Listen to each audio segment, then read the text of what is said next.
want you to open your Bibles in the book of Acts. Acts chapter 16, verse 1 up to verse 10. Acts chapter 16, verse 1 up to verse 10. Okay? Gawin po nating salita ng ating pong pagbasa. Okay. Then he came to Derbe and Lystra, and behold, a certain disciple was there, named Timothy, the son of a certain Jewish woman, who believed, but his father was Greek. Verse 2.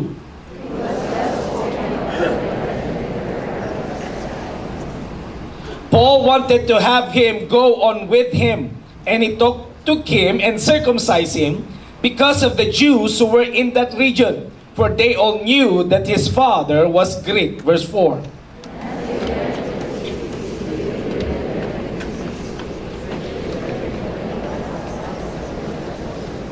So the churches were strengthened in the faith and increased in number daily. Verse 6.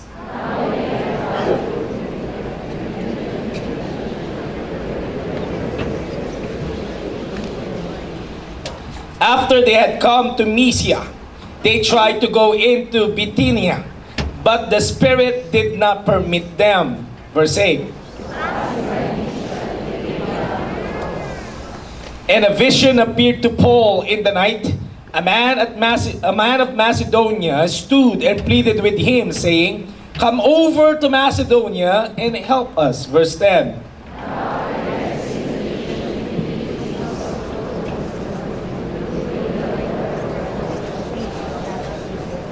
May the Lord add His blessings upon reading of His word. You may now take your seats, please.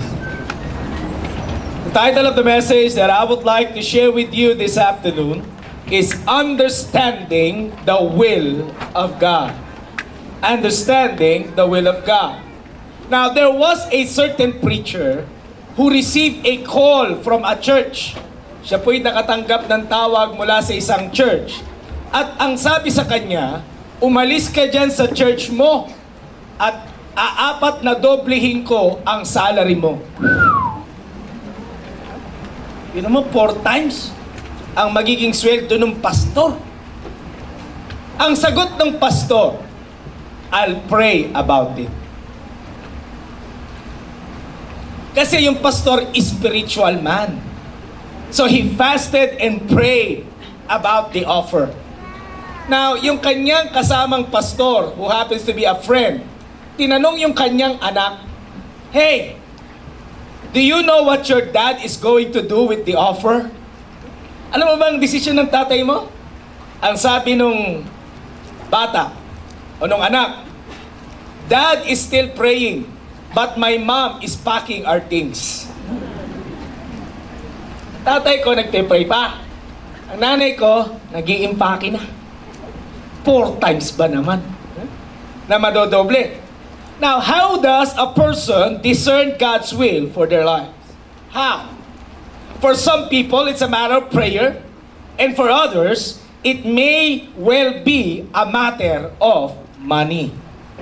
Money often speaks louder to people than God does. Madalas yan, kapatid. Aminin man natin sa hindi, para bang mas malakas ang tinig ng pera kesa sa tinig ng Panginoon. Many people decide what they are going to do in life based on the pay scale or what's in it for me, rather than honestly seeking God's will. For many people, self is more important than God. Self.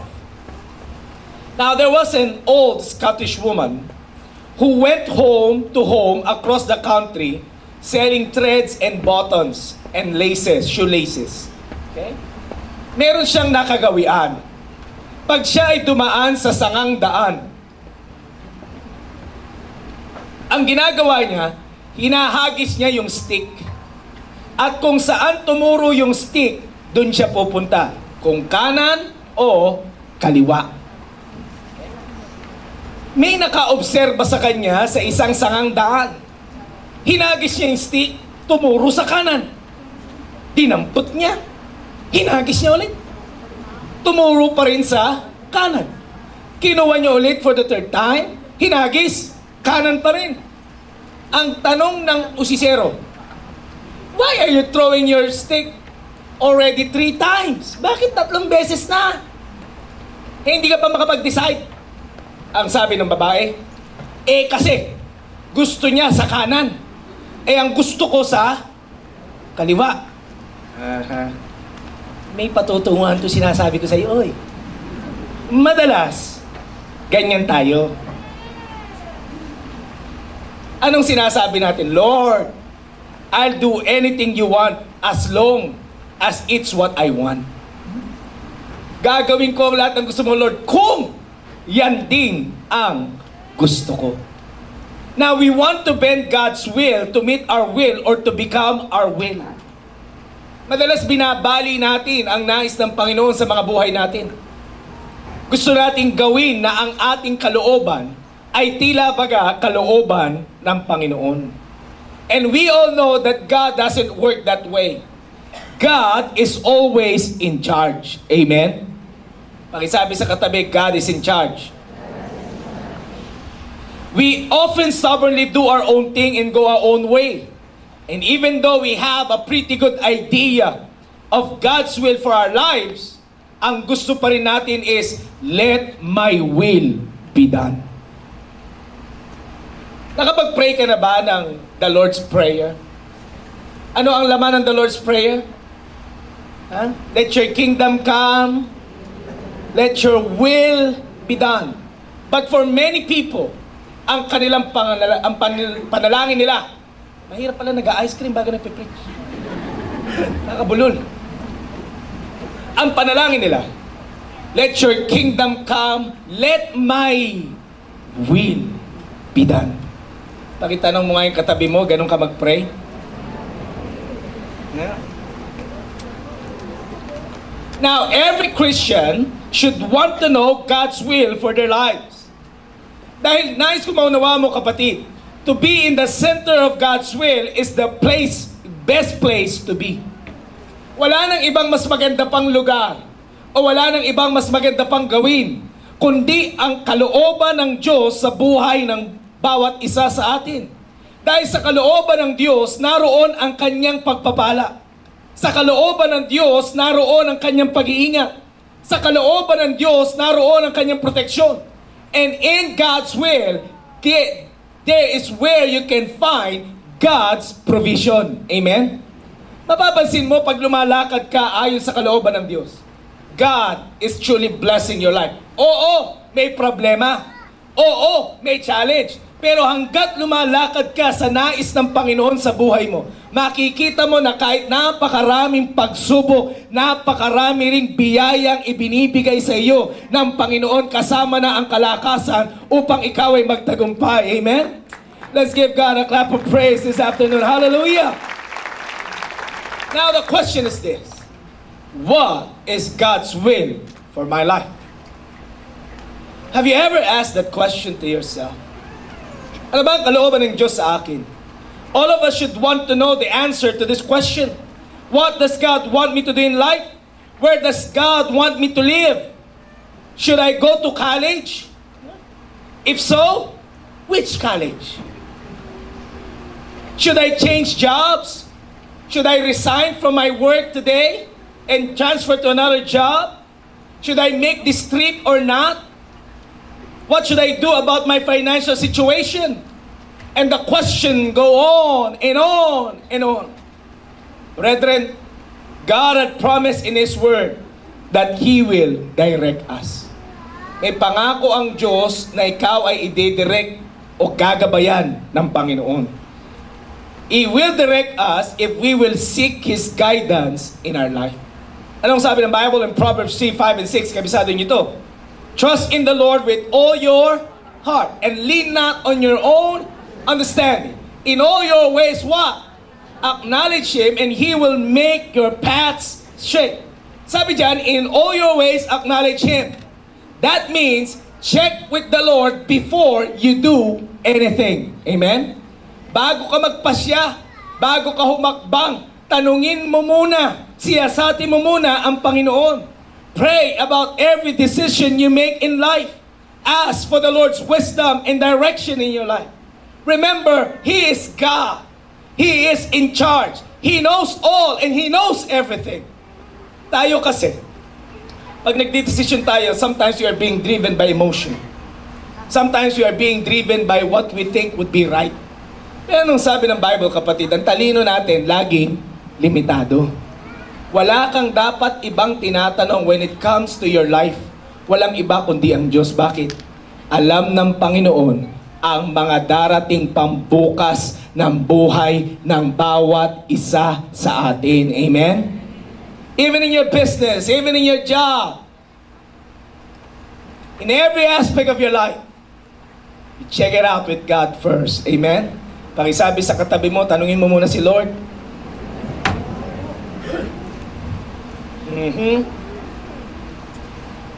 And listen, God, He has all the right answers.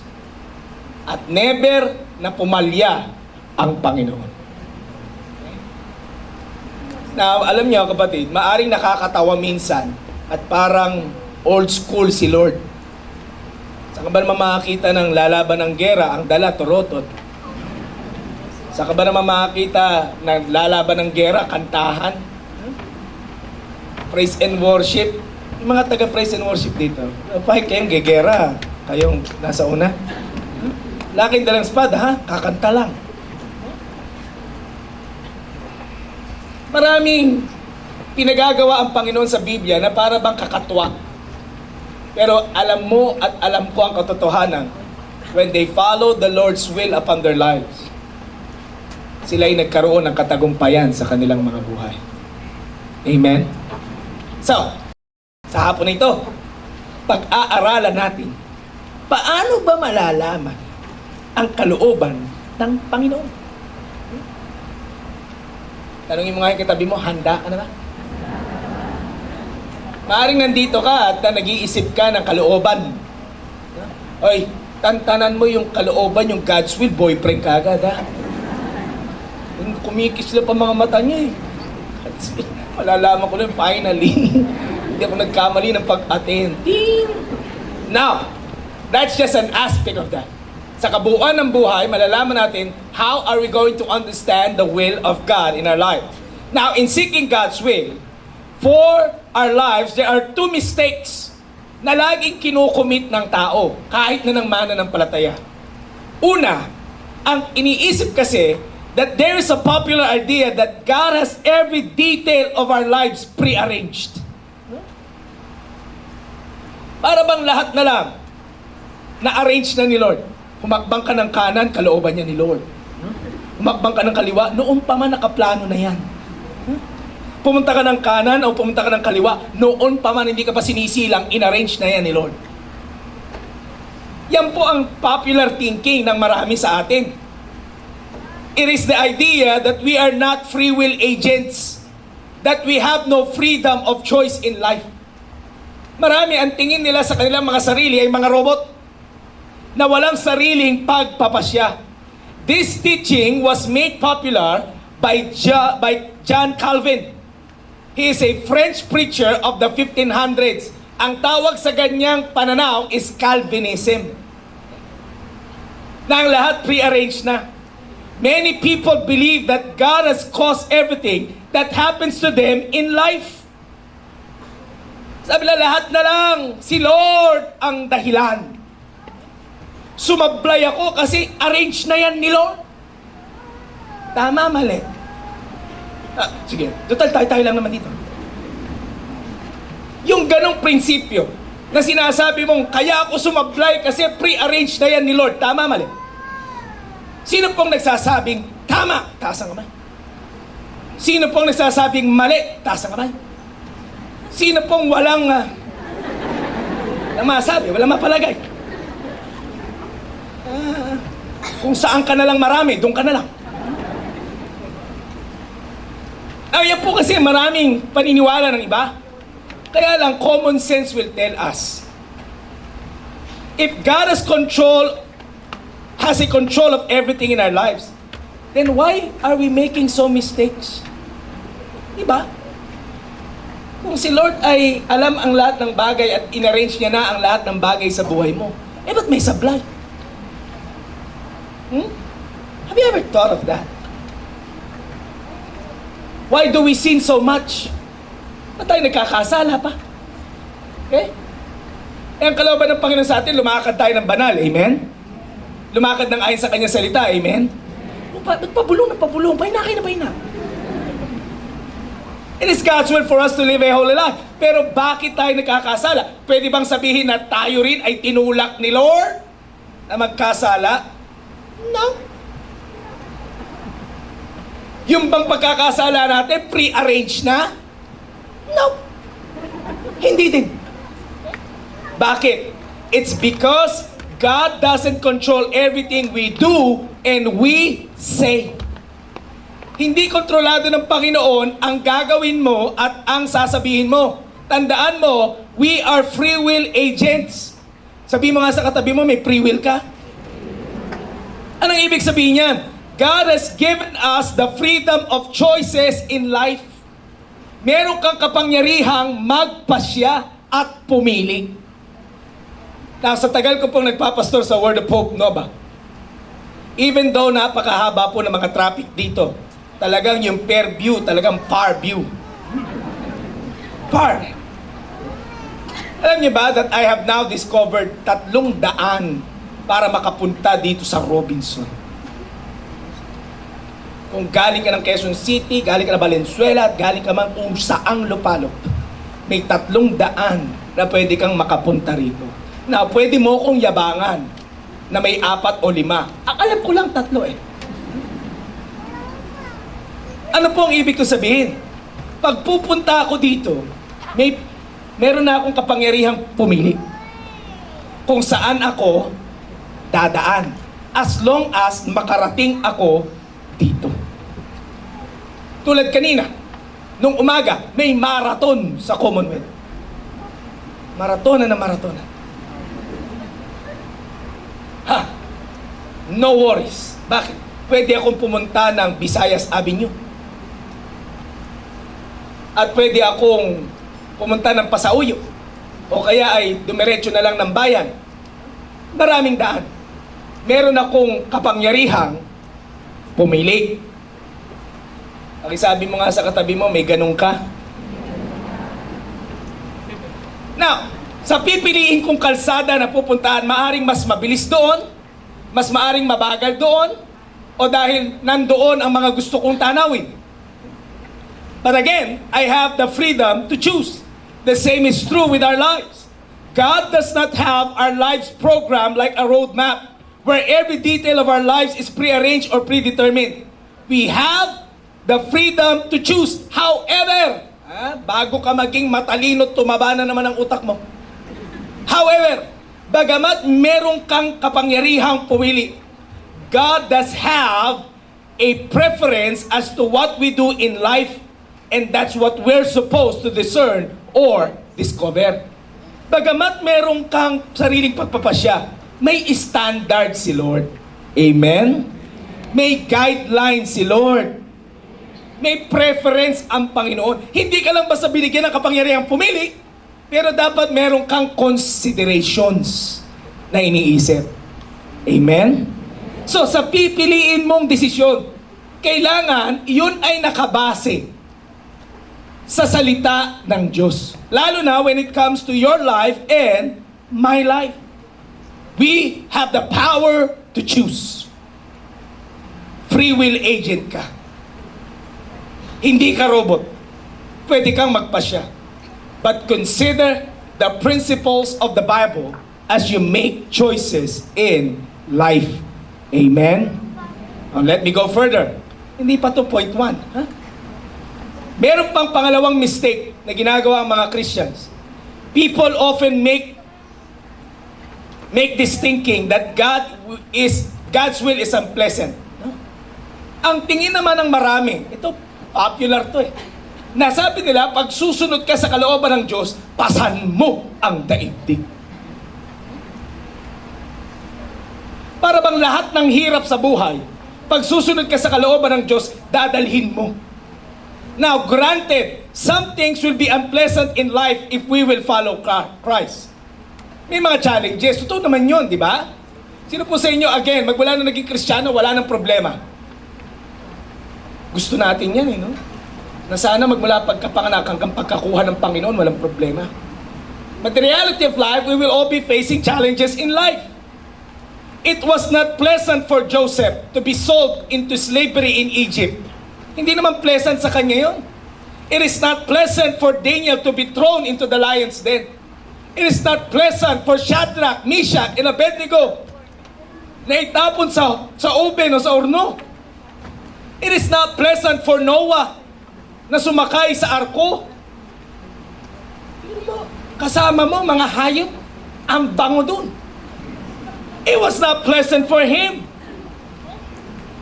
Pero ang alam nila, as you follow God's will, bagamat may trials, bagamat may hamon, bagamat may mga unpleasant things, ang Diyos, pag nakitang lumalakad ka sa kanyang kalooban, may biyaya palagi ang ating Panginoon. Amen?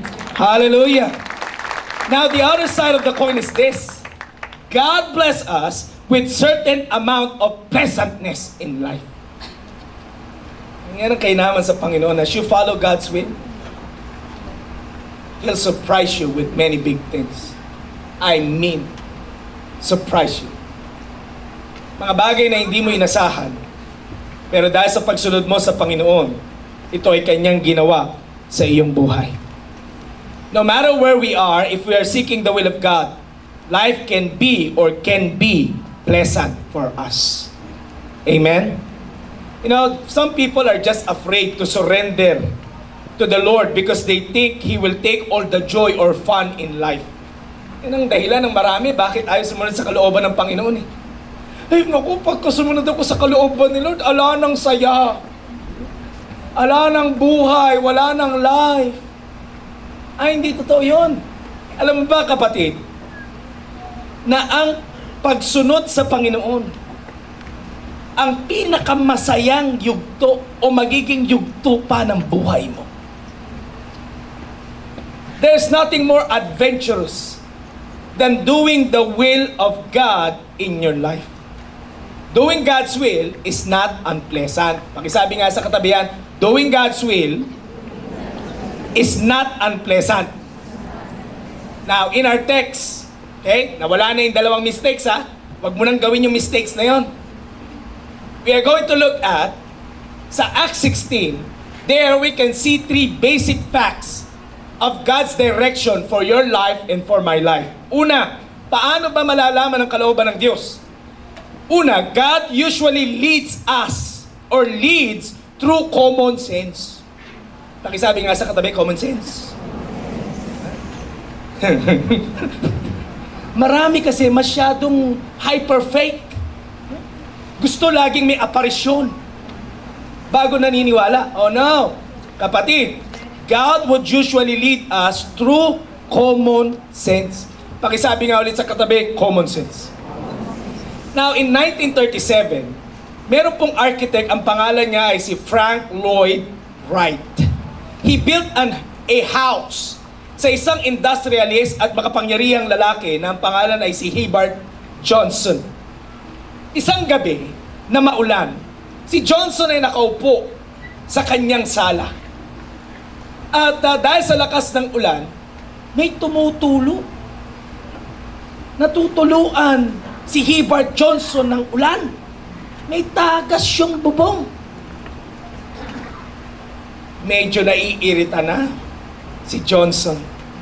Sabi niya sa kanyang architect na si Frank Lloyd Wright, "You built this beautiful house for me, and we enjoyed it very much. But I have told you the roof leaks. May butas yung bubong. And right now, my friends and some distinguished guests are seeing that there is a leak on my roof." Sa Tagalog, nababasa ako, napapahiya ako. Mutuloy. Alam niyo ang sabi ng kanyang architect, "Well, sir, why don't you move the chair?" Hindi, usog mo yung bangko. Natutuluan ka pala eh. Common sense. Kung nababasa ka, edi umalis ka doon. Maliwanag? Kahit sa bahay. Nagagalit ka sa mga kasama mo sa bahay. Ang init! Ang init! Ba't di mo buksan yung ventilador? Tumutok ka kung gusto mo. Common sense. Pakisabi mo ulit sa katabi mo, common sense. Now, sa text natin, sa beginning ng second missionary journey nitong si Pablo, gusto niyang isama si Timothy. Kaya lang, ano ang problema? Verse 3 says that Paul circumcised Timothy because of the Jews who live in that area. Si Timothy, ang tatay, Griego. Magmimisyonary siya sa mga Hudyo. Paano siya magiging effective kung malalamang siya ay uncircumcised? Big deal sa kanila dati ang pagtutuli. Oy. So pag nalaman ng mga Hudyo, paano sila makikinig kay Timothy? Siya ay uncircumcised. Ano ang common sense na ginawa ni Pablo? Tinuli. Sincircumcised. Period. Paul did this because it made good common sense. If he hadn't circumcised Timothy, he would have limited Timothy's ministry. Hindi magiging effective si Timothy sa mga Hudyo at hindi kailanman siya pakikinggan ng mga Hudyo pag nalaman nilang uncircumcised siya. Ngayon, ginawa ni Pablong i-circumcise si Timothy para ano? Questionin man si Timothy. Alam ng tao. Pwedeng sabihin ni Pablo, circumcise siya, noy. Hudyo. He would be very effective. Pakisabi nga sa katabi, common sense. Now, Paul didn't circumcise Timothy so he could be saved. Wala pong usaping kaligtasan ng pagtutuli, But rather, to help him minister more effectively to others. It was a good common sense. Now, for example, alam nyo, ako na lang example ko, One time, ako po'y naimbitahang mag-preach sa isang Islam area. Alam niyo yun, yung may mga squatters, tapos may mga creek na dumi. At yung kongregasyong pupuntahan mo ay, diba, di tulad nyo, kay gugwapo nyo. Kay gaganda, kay babango. Sabi sa akin, Pastor, imbitahan ka namin mag-preach doon. Aba, oo naman ako ng oo. Opo, sige po, opo. Dahil taga Word of Hope ka. Wala po. Nag-Amerikana pa ako. Tolda pala yung pupuntahan ko. Walang common sense. Hindi man nang nagtanong, saan bang venue? Walang ganun. Eto pa. Nag-preach ako. Whoo! I preach so well. I speak in English. Again, walang. Bakit? Yung mga tao nakita.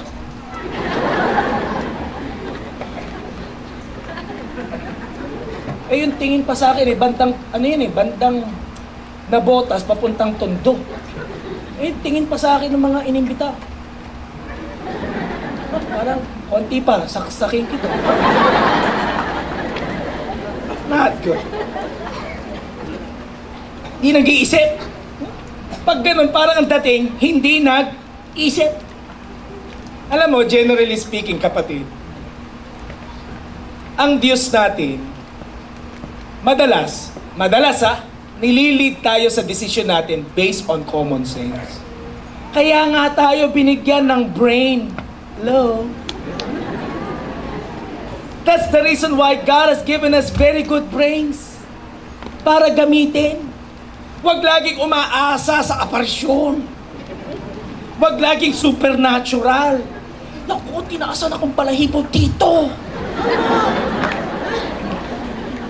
You don't always do that. You use common sense.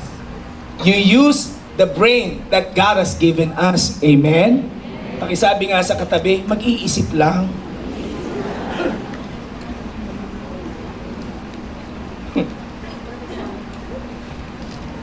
Now, God usually leads us to common sense. Ulitin ko yan, ha? Nakalimutan mo na. And the best of all common sense or sense comes from the Word of God. Alam mo, kapag ayon sa salita ng Diyos, edi gawin. Pag hindi ayon sa salita ng Diyos, edi huwag gawin.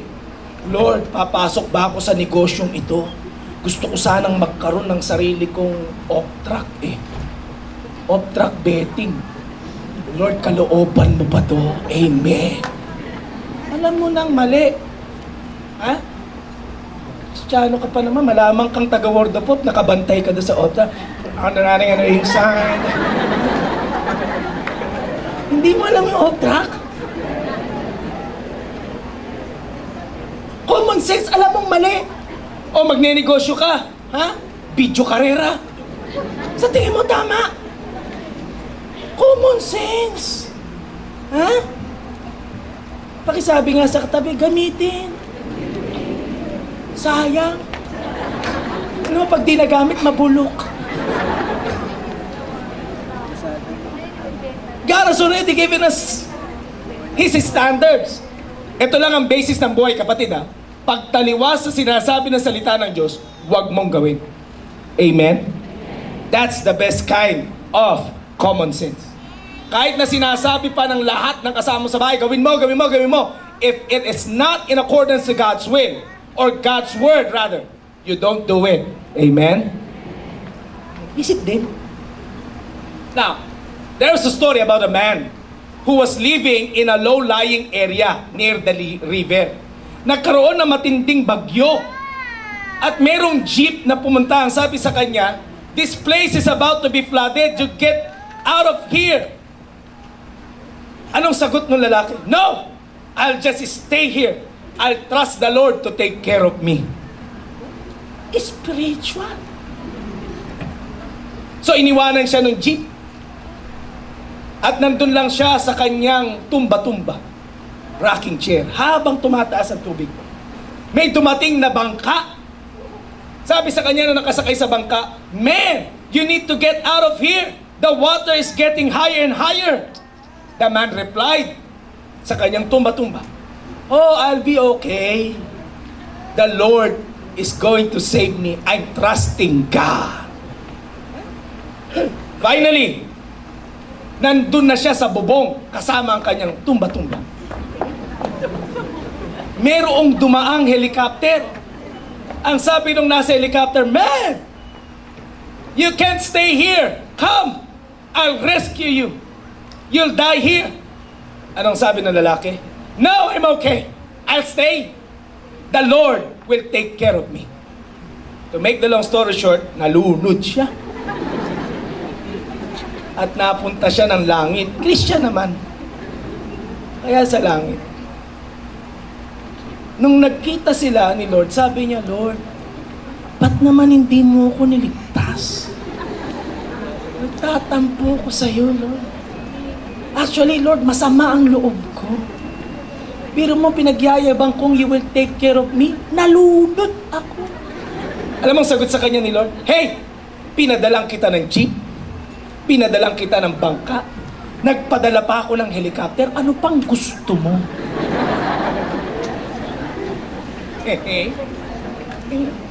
Nagets mo? Sometimes God is leading us so many times. No? So many times God is already leading us on what decision to make. Ang kailangan lang gawin, gamitin ang common sense. Pangalawa, meron ka bang dapat pagdesisyonan ngayon? Baka naman pwedeng simulan mo munang isipin. Pangalawa, God sometimes leads us. Kanina, usually. Ngayon, sometimes. Kaya may guhit yan eh. Leads us or leads through circumstances.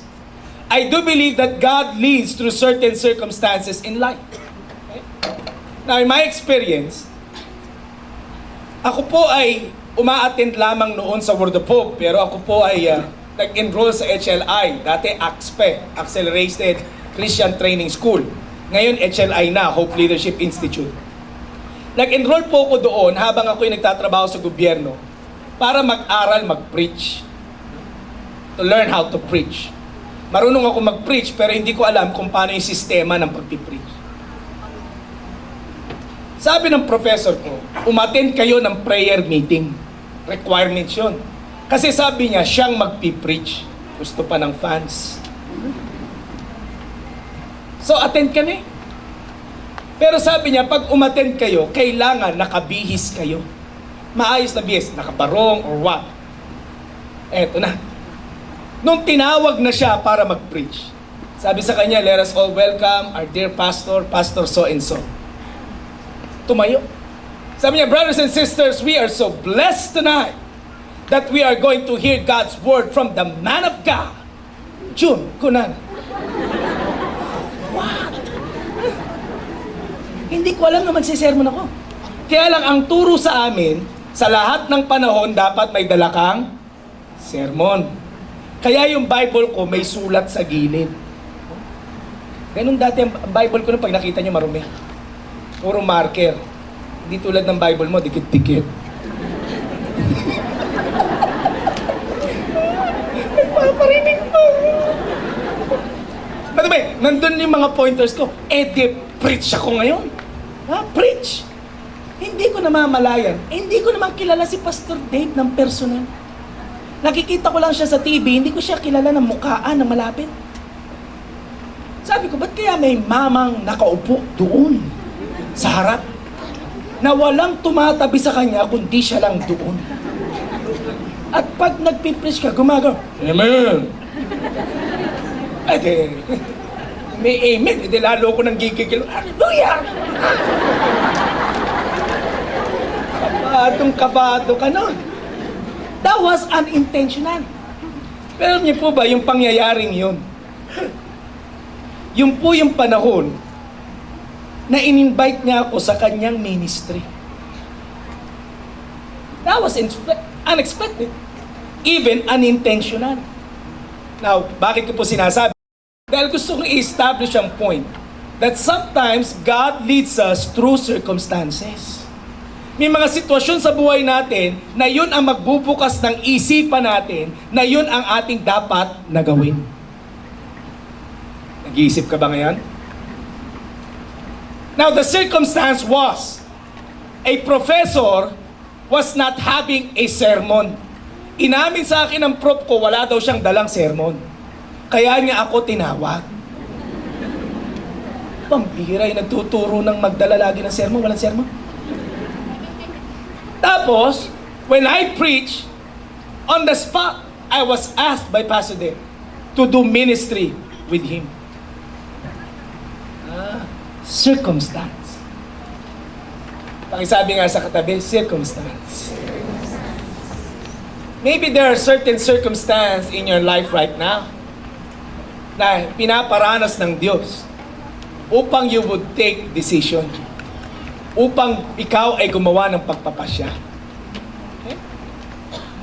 Ulitin mo sa katabi mo, circumstance. Now, in Acts 16:6, sabi ni Paul, kept by the Holy Spirit from preaching the word in the province of Asia.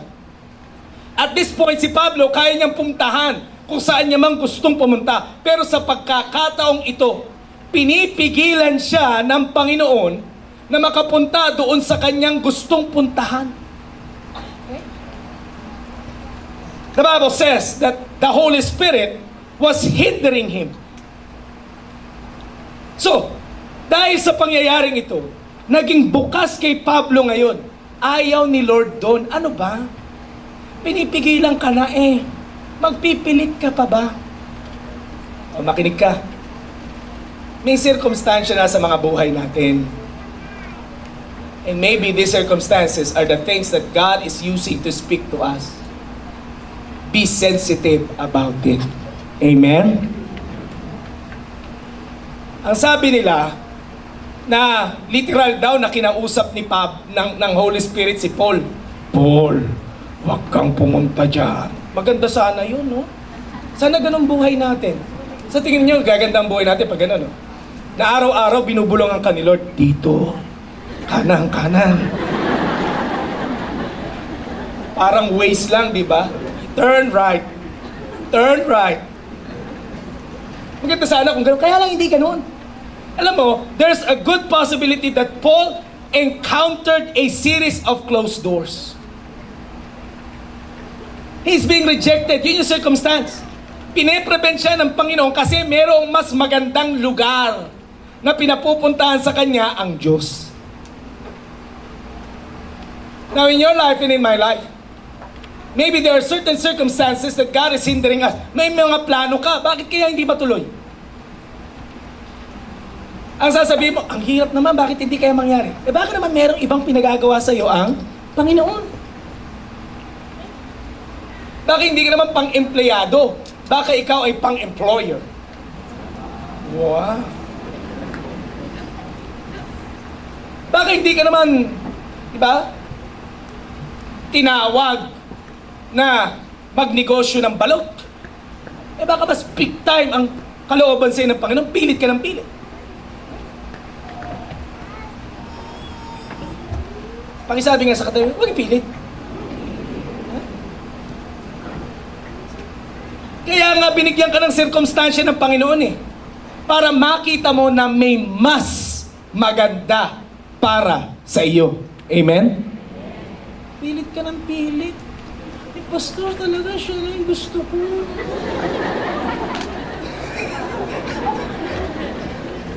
Pastor, kahit na anong mangyari, siyang gusto ko ang pogi-pogi. Pastor, alam mo yun, pinagsamang Daniel tsaka James Reed. Kalahat ni Daniel.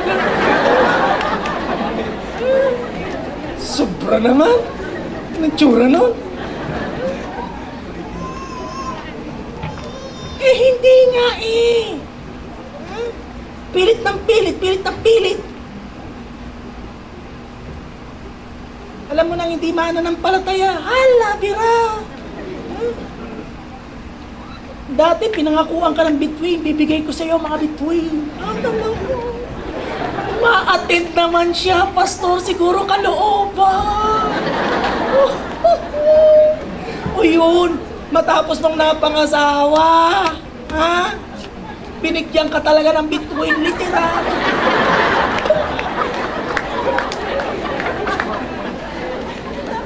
Sabi nga sa katabi, umayos ka kasi. Isa ganyan na, di ba? Meron kang papasuking negosyo. Lalo na yung mga papasukin mo, yung mga investment scheme. Habang pabiyahe ka, papunta dun sa opisinang yun, eh may nabalitaan ka na may naloko. Sa radyo mismo ha, narinig mo, may naloko. Ay, hindi, iba yan. Tapos pagbuklat mo ng dyaryo, may naloko. Ibig sabihin, kinakausap ka na ng Panginoon. May sirkumstansya na si Lord. Maging sensitibo ka at makinig. Dahil ayaw ng Panginoon na mapahama ka. Madalas tayo at titigas ng ulo. Pakisabi nga sa katabi, huwag matigas ang ulo. Mag-ipilit. Sometimes. Tsaka alam mo kapatid, hindi natin namamalayan, yung mga no ni Lord is ultimately yes sa mga buhay natin. Kaya huwag sasamahan loob mo pag sinabi ni Lord, no. Hindi, ito talaga gusto. No nga. Now, what happened? Kukwento ko sa'yo, ba? Sabihin mo, niloloko kita.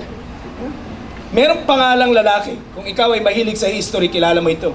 Ang pangalan niya ay si Wallace Johnson. Si Wallace Johnson, when he was 40 years old, siya po ay nagtatrabaho sa sawmill, sa mga putulan ng kahoy. Isang araw, sinabi sa kanya ng boss niya, "You're fired!" Nako, very depressed and discouraged itong si Wallace Johnson. Pag uwi niya, sabi niya sa asawa niya, "Papasok tayo ng negosyo, mangihiram ako ng pera at yung life savings natin, invest natin dito. Magtayo tayo ng mga apartel. Mga maliliit na mga rooms and inns, travelers inns." Alam niyo, to make the long story short, after 5 years, he became a multi-millionaire. Sino si Wallace Johnson? Siya lang naman ang nagsimula ng Holiday Inn. Wow.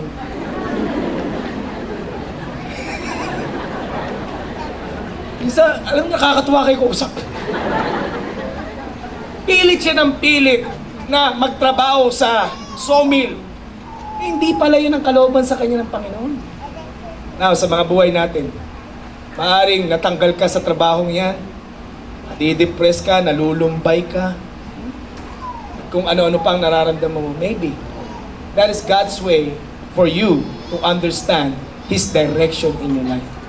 Maaring ililipat ka niya ng trabaho o negosyo, o maari na yung pagkakataong yan ay para mag-improve ka sa iyong sarili. Amen? Pakisabi ulit sa katabi, circumstances. Last but not the least, God occasionally, hindi madalas, hindi paminsan-minsan, occasionally, lead through dramatic revelation or divine revelation. Okay? Merong isang Jewish rabbi, kausap niya ang isang Catholic priest. They were discussing about church giving sa pagkakaloob sa church. Sabi ng rabbi, after our collection, we draw big circle and throw the money into the air. Ha? Masyadong spiritual. Pagkatapos na ng offering, bumibilog sila, drawing ng bilog. Inihahagis nila yung lahat na nakolekta sa kalangitan. Kung ano daw yung pumasok sa bilog, sa kanila. Yung hindi, kay Lord. Sobra naman. Alam mo naman pagkahinagi, sigurado, doon ang bagsak. Ha! Siyempre, hindi nagpatalo yung priest. Sabi ng pare, ganyan din kami sa church namin. Talaga. We believe in God's miracle. Okay? Sa church namin, ginagawa din namin yon. Bibilog din kami sa simbahan pagkatapos ng offering. Then, ihahagis din namin yung pera. O, pareho lang din. Pero, ang kaibahan sa amin, si Lord ang pinagdi-decide namin kung anong kukunin. Pag bumagsak sa amin lahat. Alam mo naman ang katotohanan, gravity dictates everything that has been thrown. Di wala mapupunta kay Lord, period. Sa atin kaya gawin natin lahat ng offering. Eto matindi. Paano kung walang bumagsak? Kinuha lahat ni Lord. That would not be a dramatic revelation. That would be a traumatic revelation. Alam mo, maraming Kristiyano, hyper-faith. Laging gusto ng mga kakaiba. Laging gusto ang mga revelation ay divine revelation. Sometimes lang yun, occasionally lang yun. Pakisabi sa katabi, occasionally. Now, sabi ng verse 10, during the night, Paul had a vision of a Macedonia standing and begging him, come over to Macedonia.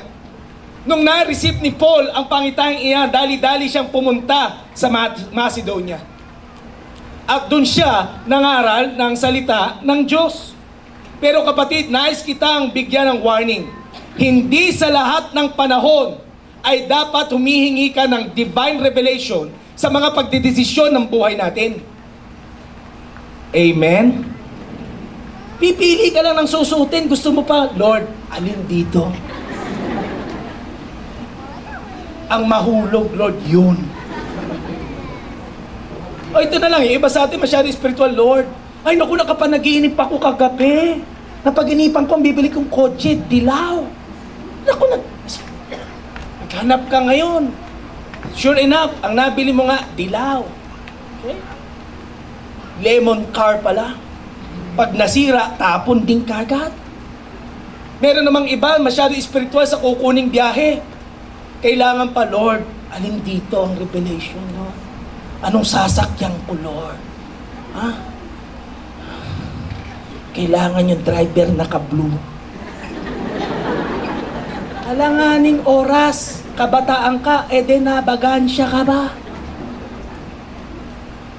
Think about that.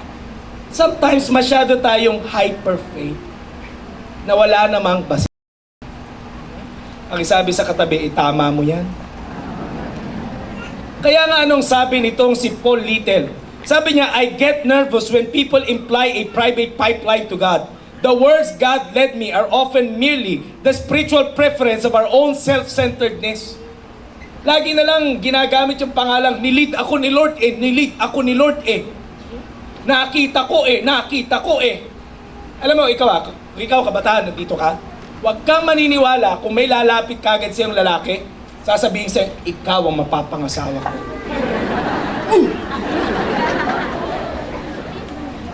Now, I believe that God can do interventions like that. Pero hindi sa lahat ng pagkakataon. Amen?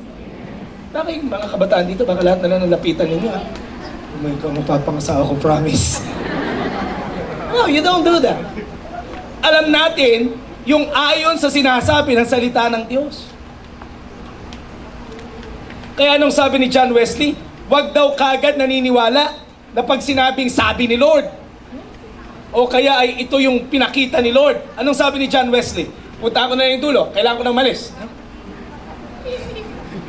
Try all the spirits, whether it's from God, or whether it's from the devil, or whether sa'yo lang.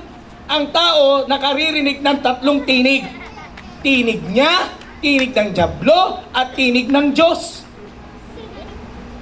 Kaya dapat i-test ang lahat ng spirits. Maging maingat. Pakisabi sa katabi, maging maingat.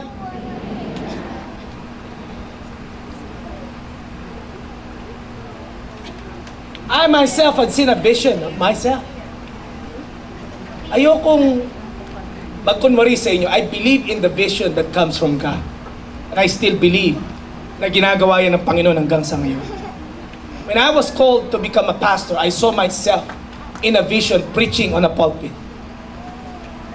Lumapit ako sa isang youth camp or youth rally.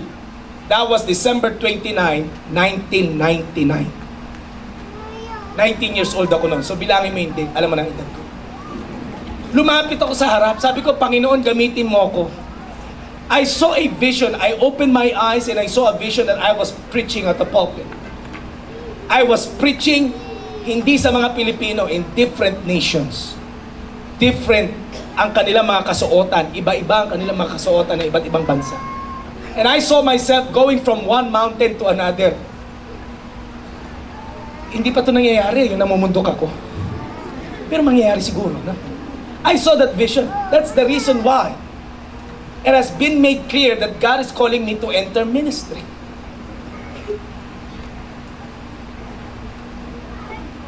Totoo yun. May ganon si Lord.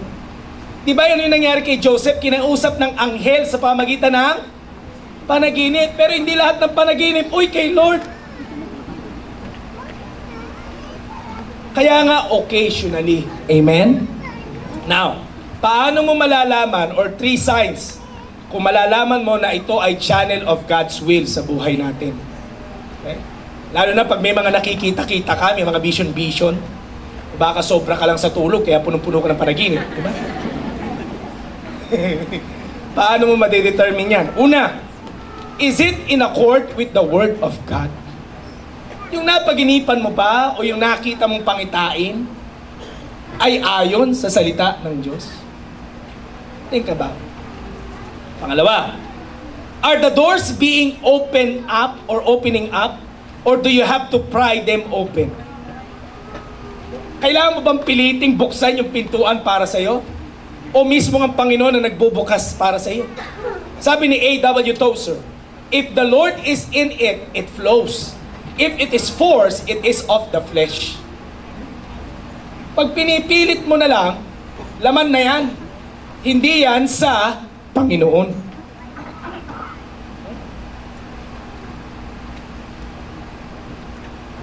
Pangatlo,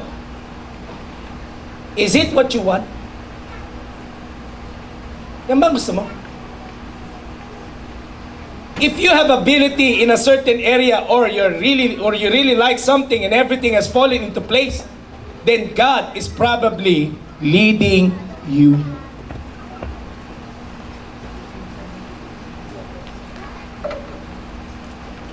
So, may nakita ka bang vision? May nakita ka bang dreams?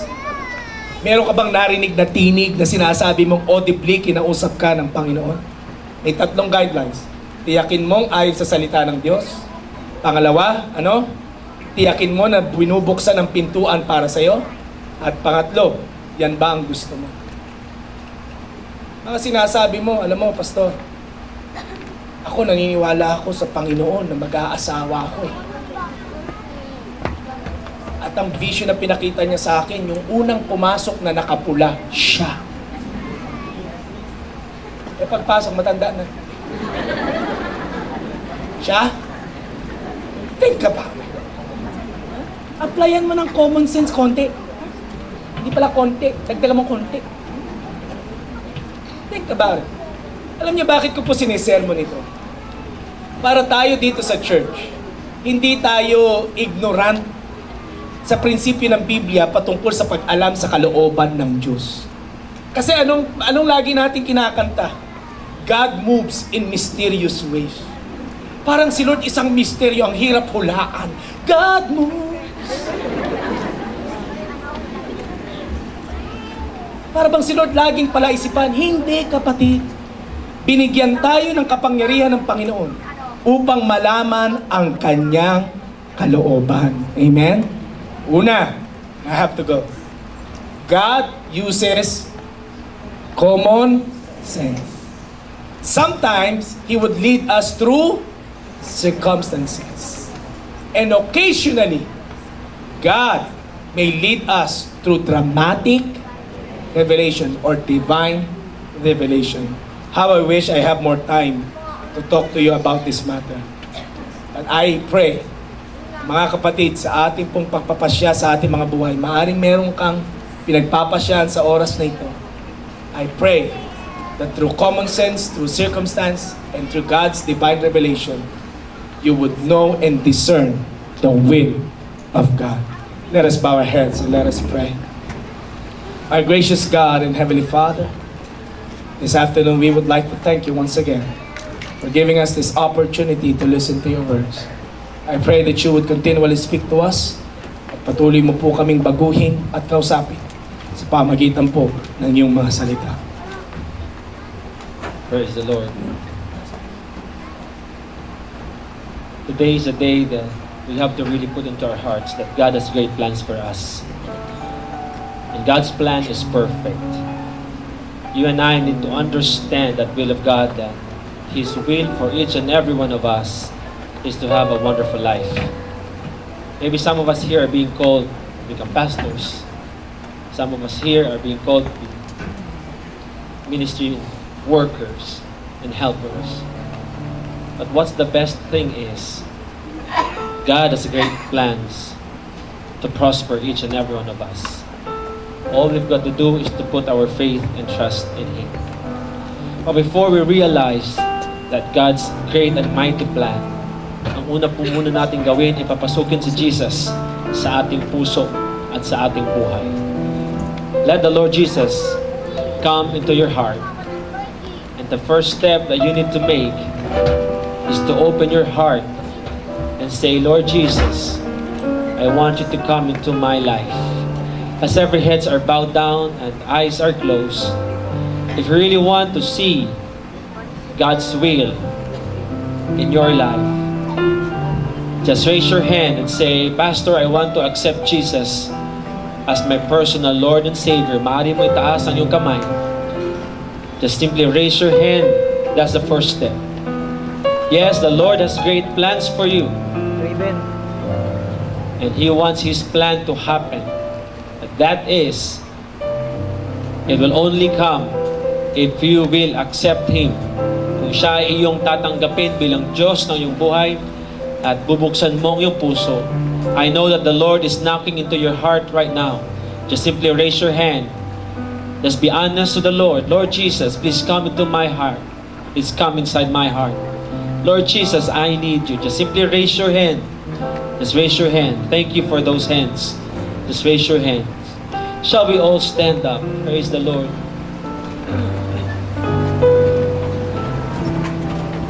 Ang Diyos ay mabuti. At ang plano niya ay pagpalain tayong lahat. At sa lahat na nagtaas ng kanilang mga kamay, I'd like to invite you to come forward. Huwag po kayong matakot, huwag kayong mag-alala. We will be just praying for you. At kung ikaw ay nasa Cinema 6, maaari ka rin po marito sa harapan. And just simply come and allow the Lord Jesus to touch you this afternoon. Just simply come. At kung hindi mo man itinaas ang iyong kamay at nais mo tanggapin si Jesus bilang Diyos ng iyong buhay, maaari ka rin lumabas sa iyong upuan at pumarito sa harapan. This is an act of faith. This is an act of faith that you want really Jesus to guide you. That you really want Jesus to take good care of you. That you really want Jesus to reveal His great and mighty plan in your life. Praise the Lord. Hallelujah. We'll be waiting. We have enough time. We have enough time. Just come. At kung kasama mo ang iyong kaibigan at nais niya tanggapin si Jesus, maaari mo siyang samahan. And simply come. It won't take long. Hindi bukas, hindi sa mga susunod na araw, kundi ngayon ang tamang panahon at tanggapin mo si Yesu Kristo bilang Diyos at tagapagligtas ng iyong buhay. Hallelujah. Praise God. Let us pray for our brothers and sisters na lumapit sa harapan. Itaas po natin ang ating mga kamay and pray together with me. At sa lahat na nandito sa harapan, gawin yung panalangin. Ang panalangin kong ito, banggitin, sambitin, and make this as your personal prayer. Panginoong Jesus, ako'y lumalapit sa iyong harapan. Humihingi ako ng kapatawaran sa lahat ng aking mga pagkukulang. Inaamin ko, Panginoon, na ako'y nagkasala. Ngayong oras na ito, binubuksan ko ang aking puso. Pumasok ka, aking Diyos. At magmula sa araw na ito, ako'y magtatapat sa iyo. Iniaalay ko ang aking buhay. Maghari ka, Panginoon. Isulat mo ang aking pangalan sa aklat ng buhay. Ako na lamang po ang mananalangin sa inyo. Father in heaven, we give you thanks and praise for this wonderful moment na pinagkaloob mo sa amin, Panginoon. Lord, I pray sa bawat isa na lumapit sa harapan in the name of Jesus. Honor their faith in Jesus' name. Show to them that the God that they accepted and the God that they received is a great and mighty God. Lord, anuman ang plano mo sa kanilang buhay ay mangyari sa pangalan ni Jesus. Gamitin mo sila, aming Diyos, at ang kanilang buhay ay tunay na mapagpala. Lord, I know that you have great plans for them, to prosper them, O God. Ano man ang desire ng kanilang puso ngayon, in the name of Jesus, igawad mo, Panginoon. Ipagkaloob mo sa kanila, siksik, diglig, umaapaw na pagpapala.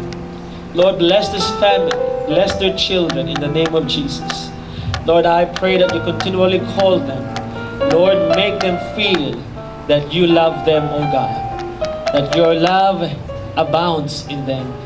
Bless them tremendously in the name of Jesus. Lord, we thank you for the lives, O Lord. You have said in your words, to those who will be opening their hearts, you are willing to receive them. This is our prayer in Jesus' name. Amen. Palakpakan po natin ang ating mga kapatid.